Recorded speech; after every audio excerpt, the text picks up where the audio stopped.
Once again, I was right. You were wrong. But I had one number come in, so I'm okay. Oh, that's all that really mattered. One little score change. Thank you very much. Yeah, no, I mean, it was entertaining. Halftime was somewhat entertaining, and the game itself was not. I've seen better. Yeah. Neither offense showed me much. Cam Newton was not Cam Newton. I don't know. They dressed up somebody else and pawned him off as Cam Newton. Told you if any defense was going to stop him, it was going to be that one. Oh, man, Von Miller was a beast. Holy cow. That guy was good. He just earned himself a lot of cash. Probably a franchise tag first. I would think so. But then what are you going to do with Osweiler? Yeah. Because Peyton won't be back. Yeah. They have some decisions to make. They do have some decisions to make. I think Von's more important. I got to agree with you. Yeah, it's pretty obvious after Sunday's game that you don't need a world-class quarterback to win you a Super Bowl. We'll rehash the Super Bowl a little bit more here, talk some of the high school tournament series. Things kind of really get underway. They do, this Saturday. Yep. With swim and wrestling and probably some hockey, because by the time we shoot next week's show, that'll be underway. The birds will be flying. So, and NBA trade deadline, maybe some 9 days away. They got to do something. There's zero chemistry on that team. All that on this week's episode of Extra Points, coming up from our newfangled studio here right now.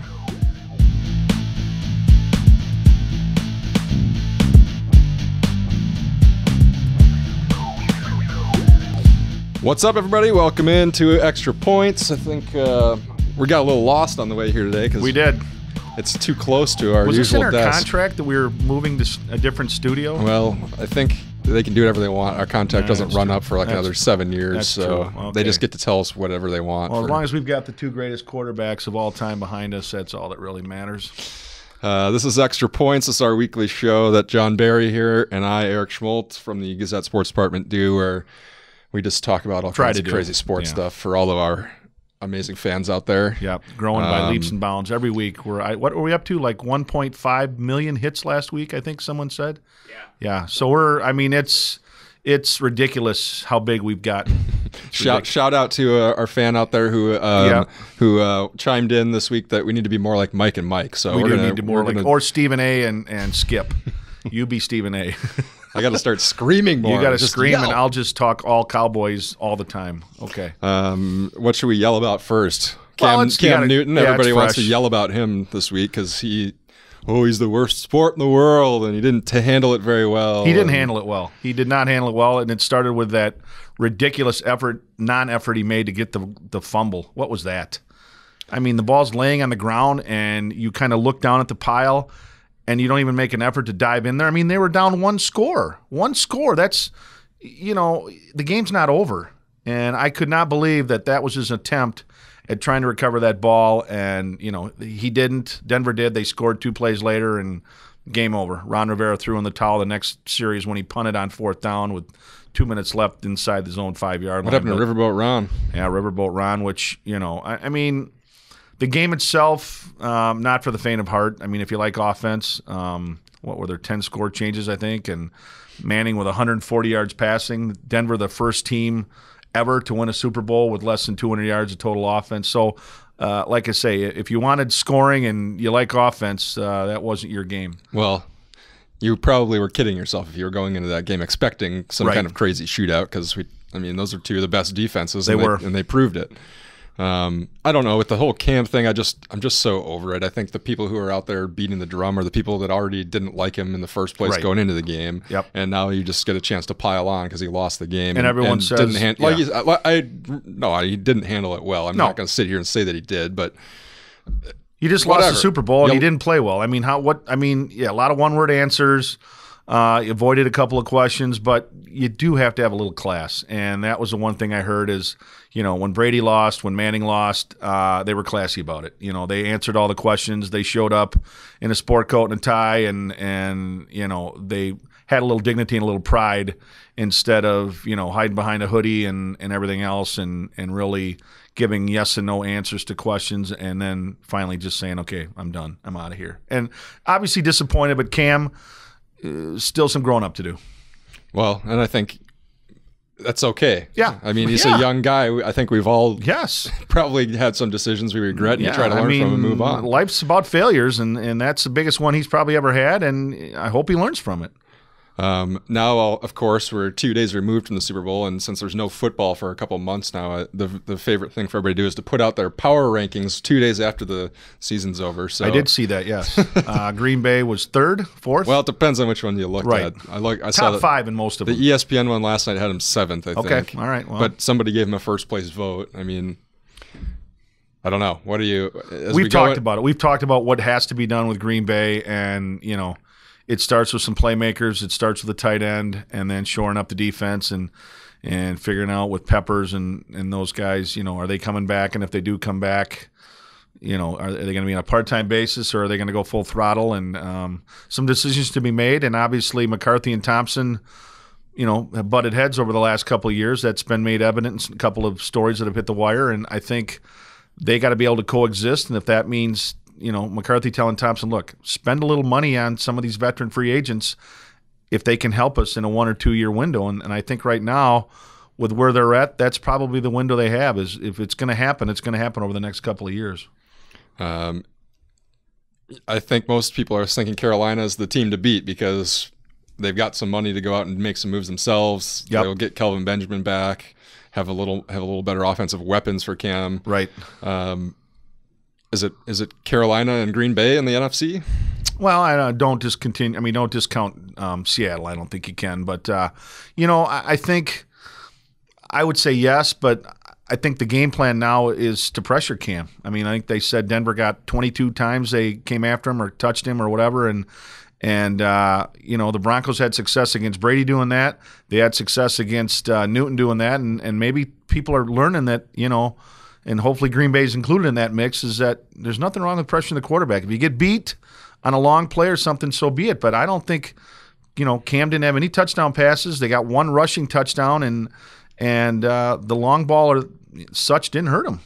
Well, and the receivers dropped a couple that yep. really could have helped. And yeah. Maybe that changes with Kelvin Benjamin in there, and we'll see what else they can add. What else they can add to the mix, yep. Anybody else? Anything else on your NFL radar here as we go into the downtime? No, I think obviously the talk's going to be what's Manning going to do. You know, there's some rumblings that St. Louis would be interested in him. Greatest Show on Turf Part 2. You know, come back and did they see him pass? I'm not sure if that's obviously with an off season to get healthy, but how healthy are you going to get at 39 years old? And do you want the wear and tear and what goes into trying to prepare? With a St. Louis team that, again, I can't. Can you name a receiver? Tavon Austin, I guess is. We should say too by St. Louis. Do you mean L.A.? Or L.A. Yeah, the L.A. Rams. Yeah, good point. You know, I can't name a receiver. I mean, Tavon Austin, who absolutely killed me in fantasy because he'd have one good week and 6 bad ones. So, I mean, not a lot of weapons there. Todd Gurley's a nice player, but you know, I think Denver had good running backs with Anderson and. Who was the other one? Anderson and Hillman, Ronnie Hillman. So, you know, it's that'll probably be the big storyline. If he retires soon, then there'll be other things to talk about. Johnny Manziel's certainly been in the news. There was something today on Twitter, I believe, that said that Johnny Manziel, they lied and said he had a concussion when he actually showed up for practice drunk, or he showed up at training camp at the training facility drunk. So, you know, Johnny, he's his own soap opera. I think Johnny's got some issues as well. The NFL never sleeps. No, it doesn't. It'll be an interesting offseason. There might be a few weeks here before we really talk about it on Extra Points again. Yep, this is it for the NFL. With the high school stuff coming up, but probably around draft time we'll be back. We'll delve into it a little more. Speaking of the high school ranks, the first brackets are out. Dun, dun, Hockey, dun, dun. Boys and girls came out over the weekend. Yep. You kind of mentioned as I walked in today about you can help me break down this bracket here. The Janesville Bluebirds, the number 3 seed in their sectional. The top seed is Waukesha North. Number 2, Marquette University, and then the Bluebirds. So what do you see when you look at that bracket? Well, I think it's obviously the most wide open sectional in the state. I mean, Janesville played Waukesha in a tournament in December, lost 1-0 in overtime. Played Marquette University, the number 2 school, lost 5-4 in a game that they led. I think it was 4-2. They gave up three late goals to lose that one. So, you know, you hope the magic returns like it did last year when they made that nice postseason run and got to the state tournament, because that's a winnable sectional. Now they could certainly, you know, I don't think they're as talented as they were last year, but they're certainly good enough to get there. If they get there, Then they would match up with the winner of the Madison sectional, which would likely be Middleton or Verona or West.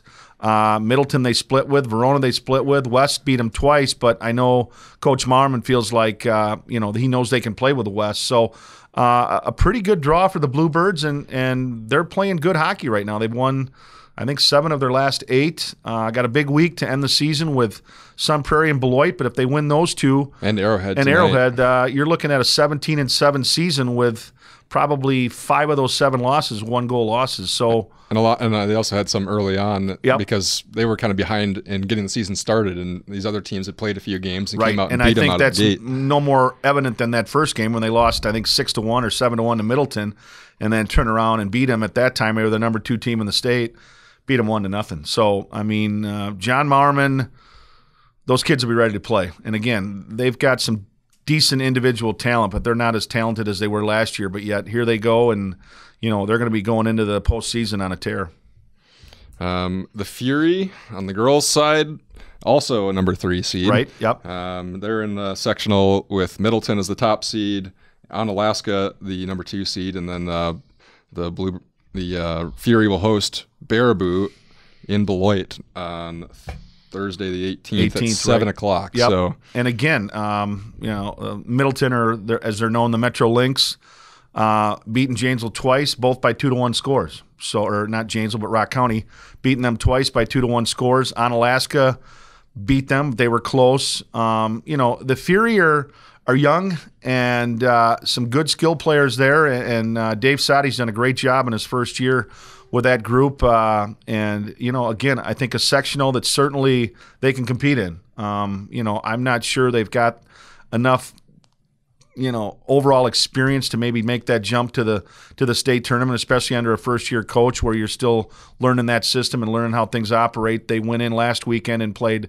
the top-ranked team in the state and struggled a little bit, and but that looks like a sectional that certainly they're going to be heard from. I wouldn't want to be facing them, I guess. No, Like you said, they're kind of young, so they don't have that experience, but that can also be dangerous in the tournament because they don't have any. They don't have anything to lose. And that's what Dave said. Dave said we've been flying under the radar all year, and when we have everybody there and everybody's on the ice, and it starts with Molly Gross, their fine goaltender, they're very capable. They just got to be able to get some scoring from somebody other than that first line, and if they can do that and find some production out of that second and third line in the tournament, that's what it's about. It's about the contributions you get from your second and third lines, because you can't have that first line out there, especially late when legs are heavy and kids are tired.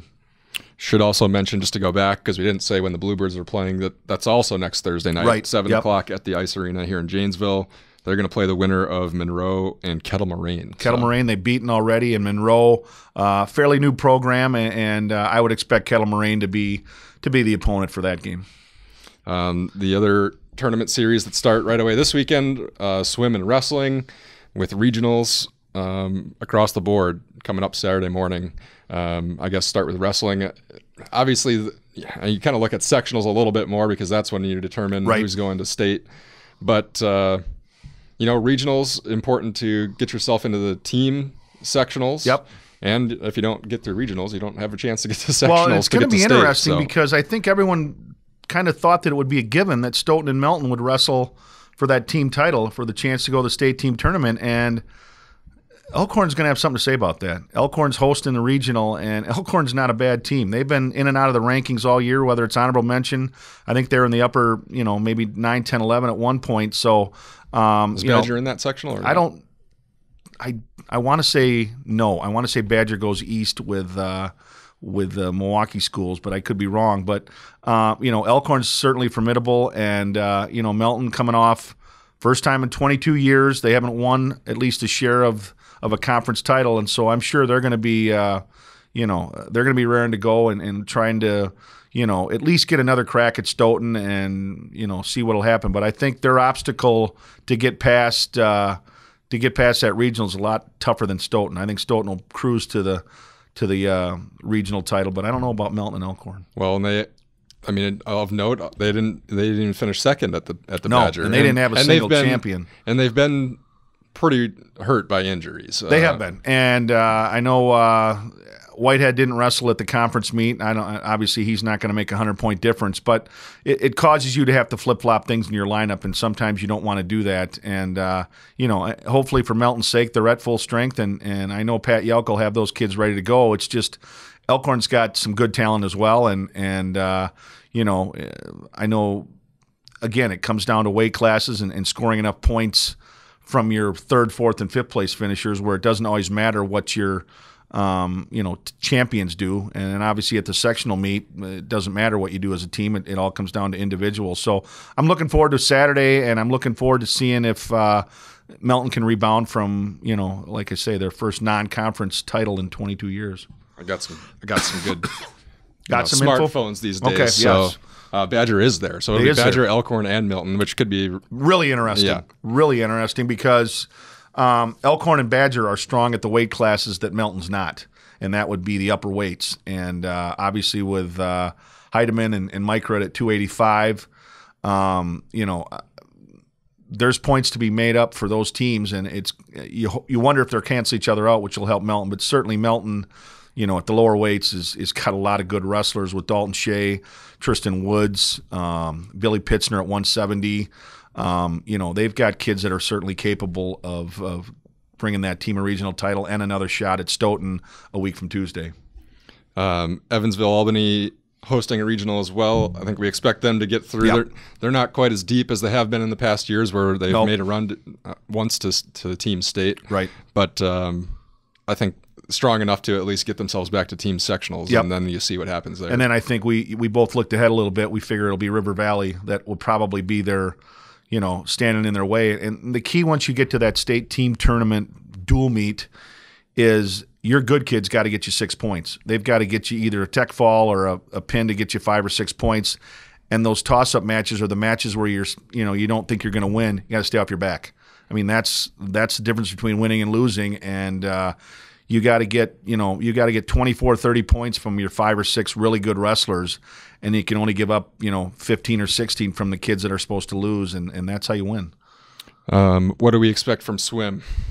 Swim, well, again, I just found out Saturday that Mattis Memorial, again, we talked about it all year, might be the finest high school swim team the state's ever had, and that's saying a lot because there's been a lot of good ones, but they won the Big 8 beat by over 100 points and were disqualified in the first event of the day, the 200 medley relay, after winning it by like 4 lengths, they said. So one of the kids, according to the Parker coach, left the blocks early, so they were DQ'd. But, it's amazing how good they are and how talented. Janesville's best finish, Ethan Perry got 8th in the 100 freestyle. And I know Eric Rhodes had said that sectional is so good that usually if you're in the top 5, you still got a pretty good chance to get through to state as an extra qualifier, but I don't think 8th place is going to do it. So the Janesville kids, whether it's Ethan Perry or Sullivan Bradley or one of the relay teams, they're going to have to turn it up a big notch and try to get in the top 4 or 5, because that's how you get to state. And they're not planning on any gold medals or podium visits, but just to get to state and say that you swam there is pretty cool. And then I think obviously when the area, all eyes are on Benny Liang at Whitewater. He's certainly our best bet to win state. Sounds good. Next week we'll have the girls basketball brackets. Parents, yep. Those will come out over the weekend. Seeding meeting Saturday, so that be interesting. The bracket madness is right around the corner. It's going to be interesting. It's interesting because I'm going to like to see where, at what point will Broadhead and Whitewater see each other, and will Parker and Craig get a chance to play again? I mean, there's a lot of great matchups, even Bigfoot and Broadhead. I mean, a lot of great matchups that you hope at some point happen. Not right away, but at some point, I hope those teams face each other again. You'd like to see a Parker-Craig again? I would like to see a Parker-Craig again, and I would love to see a Broadhead-Whitewater rematch again too, just because they've been such good games. I know Broadhead and Whitewater only played once, but you were there. One point game, yeah. And Parker and Craig have gone down the wire both times. So, I think when you look at Craig, certainly, I think Coach Storbakken knows that this is as good as chances he's had is to get a team through to state. Yeah, I would think. Last year's team was good, and it was right there. Now, looking forward, nothing against kids coming up and that, but he knows the pieces are there. He's got good quality players. They've proven they can play with the good teams. It's just a matter of putting it all together. And I think with Craig more than anything is, not hitting those cold spells, not hitting those droughts where they don't score and can't have that in the tournament. They should be the 3 seed, I would think. Parker is kind of still up in the air, and we got to see. Parker with a bad loss to East, that didn't help. They got to. We'll see what they do against Sun Prairie Friday night, the night before seeding. It could make a difference with people going in there. What kind of impressions they have. Yeah, and I agree. And a lot of times a 5 or 6 seed, not a big deal, but sometimes it's a difference between hosting and not hosting one of those early games. And obviously, everybody wants to play in their home court at least once or twice. Well, and I think they could fall even lower than that. Just looking at some of the other teams that are in this sectional and. Coming over from the East. I mean, those teams are going to be up against it when they argue against all these Big 8 coaches, but they have the numbers that. The problem for Parker is they don't have any big quality wins. I mean, they played those teams close, but didn't beat them. And bottom line is your record, and there's no points for moral victories for coming up close, but not beating them. And obviously, Middleton in overtime. Verona was close the second time until the end, and obviously Craig twice with close games, but both losses. So Parker, I could see them anywhere between 5 and 7, I would think. I think it's almost possible to get to 8 too. Okay, just depending on what happens Friday. Right, exactly. We'll see. We'll break that down when the bracket comes out. We don't have to make those decisions. No, we don't. So thank goodness. No, I don't want to make that choice. They can go sit in the room and argue about it on Saturday instead of us. And they do argue, trust me. There's a lot of yelling and screaming. And depends on the sectional and the year, I'd imagine. Sometimes it's pretty cut and dry, sometimes not. But Bucks, little Bucks quick. Bucks, I think 9 days from the trading deadline, and obviously – the 2 names everybody are talking about are Michael Carter-Williams, who just hasn't been a good fit. A kid that, he's got some skills, but he's not that point guard that's going to take you to the next step. Too many turnovers, doesn't shoot well enough.